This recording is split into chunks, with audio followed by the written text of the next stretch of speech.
So much going on. It's a deluge, no other way to put it. The federal deficit has topped $1 trillion for the first time ever and could grow to nearly $2 trillion in the next 3 months. Intensifying fears about higher interest rates, inflation, and the strength of the dollar. So $1 trillion now, Webster. They're going to tack on another trillion maybe in 90 days. If the reason that this is now a serious matter is because you're adding, every time you do that, you're adding to the trillions that are already sloshing around in the world, right? The dollar overhang, and that is the likely method that you get into this hyperinflationary depression that Attali is talking about, the worldwide or planetary Weimar. You got to figure Japan has 1 trillion, China 1 trillion plus. Saudi Arabia probably $1 trillion. Sure. Another $1 trillion out there already, and maybe another $1 trillion added on top of that. And of course, the idea is when will that turn into a panic? In other words, up to now, everybody's watching everybody else. As soon as somebody starts to sell, they're all aware of it. Up to now, that hasn't become a mudslide, right? It hasn't turned into a stampede for the exits, but I think it's likely to do so just because of the instability of the world. In other words, it might be the result of a conspiracy, right? The British might decide to pull the plug on the dollar. They could do it. Others might, right? The Chinese might. It might grow out of one of these attacks on China. This bears on a theoretical debate. It's something that comes up in the writings of Ellen Brown. I know Ellen well. I just put her newest column up. She publishes some stuff on the Huffington Post. Now, I think she's written a thing saying it's going to be deflation, not hyperinflation. And I think she's fundamentally wrong in the way that this analysis is done.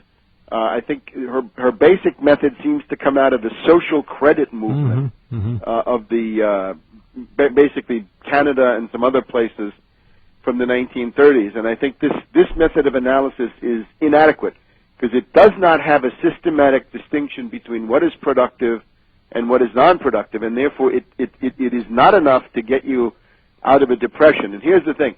If you look at this article she writes saying it's going to be deflation, not hyperinflation, it's all done from the point of view of money supply inside the U.S. economy. That is not where hyperinflation is going to come from. If you go back to this Weimar example, 1923, what was that?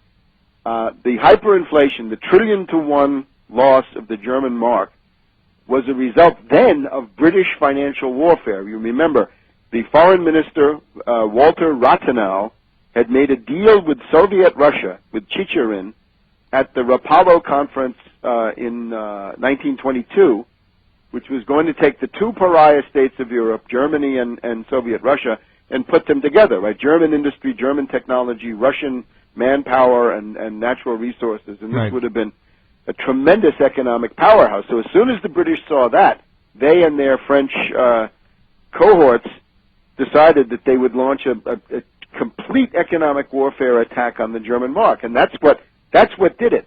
In other words, what's missing in that Ellen Brown analysis is that the value of a currency is not determined inside the country. It's determined on the international exchanges. And anybody who reads an account of the 1923 Weimar inflation, they always say the moment of the day that everybody waits for is when the international value of the mark comes in, so you know how much hyperinflation there's been that day. In other words, that you've got to sell it before that moment. You've got to get rid of your paper money, right, in the course of the morning, because it seems to come in around noon or 1 o'clock in the afternoon. So in this case, it may be a mixture of financial warfare, but the objective capability is given by the fact that you've now got $4 to $5 trillion out there in the world, and they're a wasting asset. People are going to want to sell them, and they're sloshing around. Now, I therefore say that the hyperinflationary danger is, in my view, greater than the idea of a deflationary depression, because it also grows out of the policies of the main countries. Gordon Brown of Britain, and of course Bush, Obama, Bernanke, Paulson, Geithner, Summers, these people are all hyperinflationary. That's how they approach this. They deal in bailouts, right? They deal in, huge liquidity injections for the derivatives, right? They're trying to prop up a derivatives bubble. There has been some deflation in like the oil price and some other things over the past 6 months, but this is, I think, just an episode. It seems to me that when this comes, it will be something like hyper-stagflation or hyperinflationary depression, and therefore this sort of social credit analysis just it just doesn't work.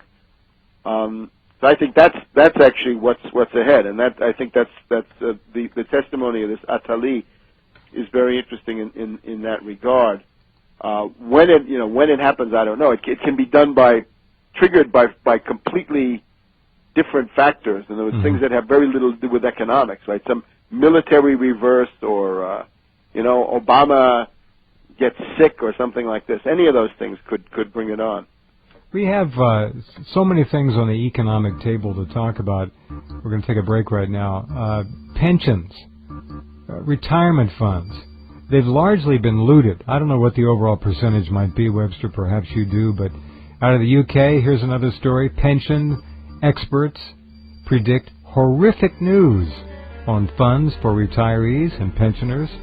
These things are by and large gone in many ways. So we'll talk to Webster about this. This is another sleeping giant.